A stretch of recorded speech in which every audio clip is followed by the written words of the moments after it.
Hey everybody, Mr. Bookaboo here, and today I want to talk to you about Sigfigs.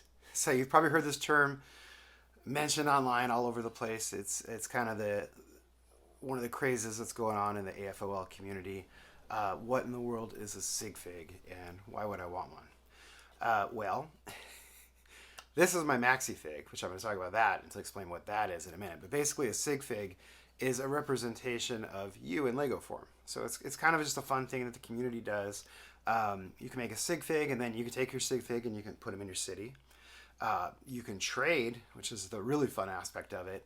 Or you can just do whatever you want. You can take your Sigfig on your travels with you, and you can take pictures in front of the Eiffel Tower, in front of wherever you go, the Grand Canyon.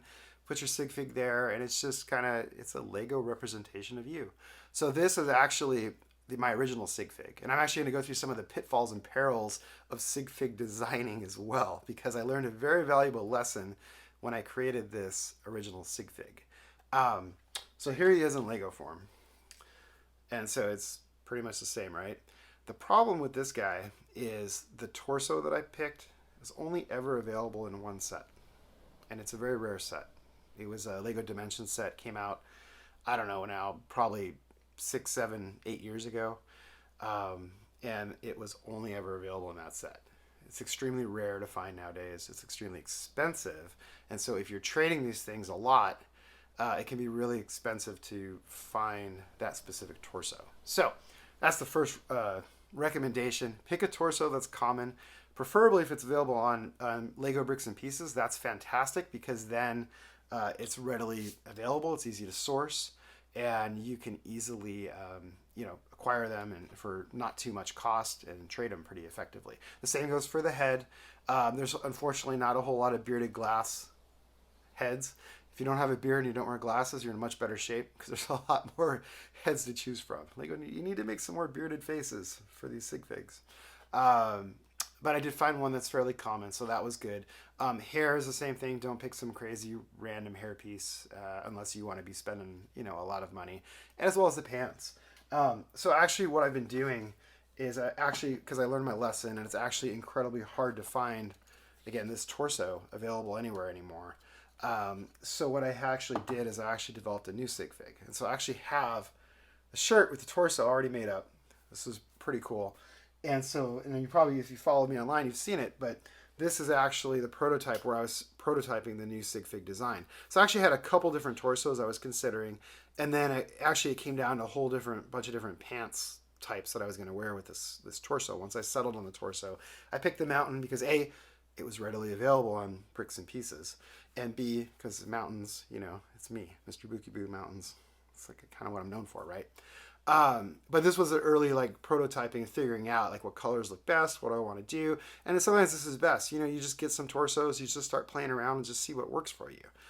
So once I did that, I actually came up with the final design, which he's right here now, so you can see it looks like me, right? Close enough. So this is the final design. So this is my brand new Sigfig, which will become available to people soon.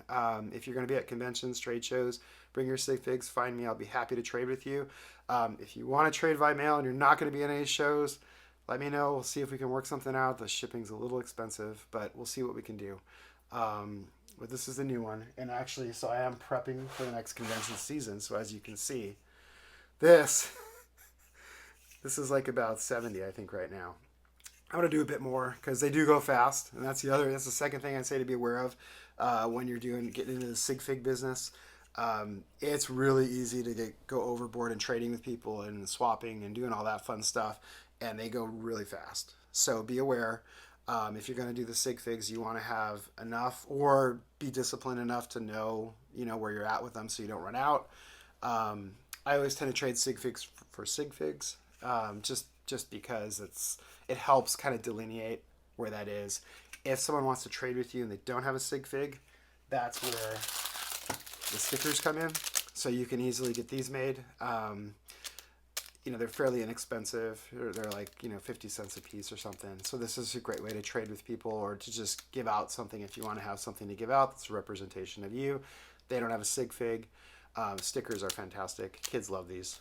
And so this is just another thing you can do.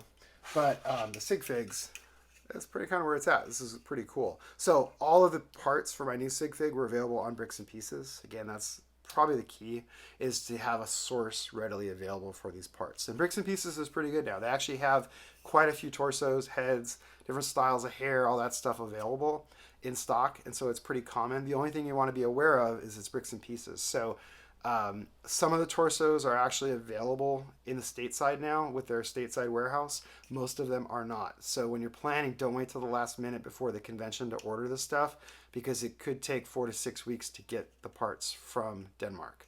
So just be aware of that as well. Now, real quick, I'm just going to show you some of the other Sigfigs that I've been able to collect as part of my collection and a part of the trade, which again is kind of the whole fun of this whole thing. So let's take a look at those.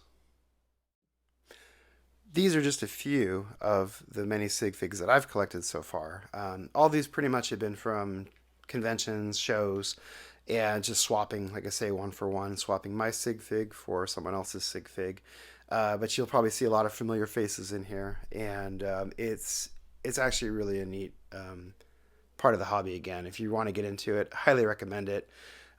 It's fun. I look at this shelf and I just look and I see so many great friendships and memories that I've made over the years with all of these people, because I've pretty much had one-on-one interactions with every single person here. And it's just a wonderful kind of, trip down memory lane whenever I look to this. And I'm hoping to keep expanding and keep growing this in the future as well, because it's just neat to see. It's just fun to see all these wonderful people in this community and just have them all represented here, on my shelf. Now, a lot of people put them in their cities, which I would love to do as well, but for me, because I'm always working here, and this is like kind of just always right next to me while I'm working, and so just a quick glance up to my left, over to the left, as on my build table here, I get to see all these wonderful faces looking back at me, encouraging me, smiling at me, and making me remember why this hobby is so great. It's because of all of you and everyone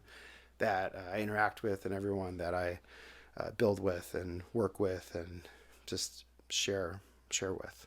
So, Sigfigs, check them out. If you have questions, ask them down below in the comments. Let me know. Have you made a Sigfig? Let me know in the comments as well. And let me know what you think about this whole crazy Sigfig thing. All right. Take care. Bye.